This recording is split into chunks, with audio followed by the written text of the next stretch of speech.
Hey, today, attorney Jim Higgins at the Higgins Firm is talking about a new case that requires an injured employee to go through an administrative process in the Department of Labor before they can file suit. I recently sat down with Jim to learn more about that process. Take a look.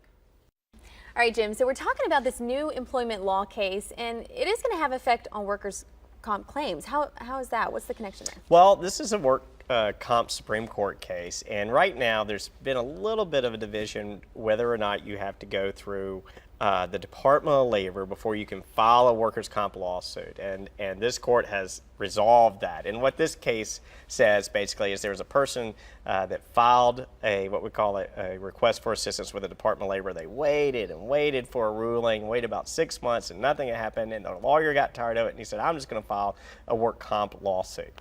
And because the statute says you have to exhaust all your administrative remedies at the Department of Labor, the case got dismissed. And so it was a real frustration, I think, for this injured worker and for this lawyer, but it's resolved this issue now. And so in general, what this means for people is if you've got a workers' compensation case, before you can just go out and file a lawsuit and have a judge decide your case, you have to go through a process at the Tennessee Department of Labor. Okay. And it's not necessarily a bad thing.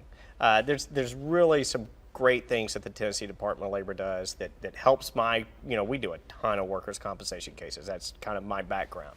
And they can really help quicker a lot of times than a courtroom does. And that's what the purpose of it was for.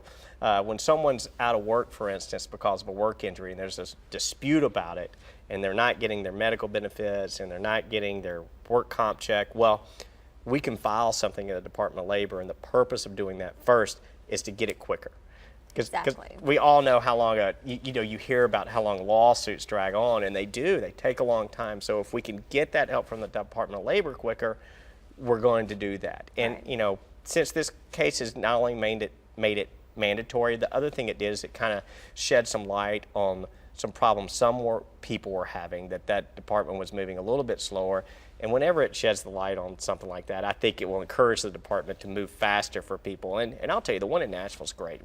They really get our orders back quick. I've gotten some great help from my clients, and it's nice to be able to get that help for folks early. And then if we have to move on to a lawsuit after that, we've got that option to do it. So in general, quickly, how long does it take to go through the process? You know what? That's everyone asks that, and that's such a natural question.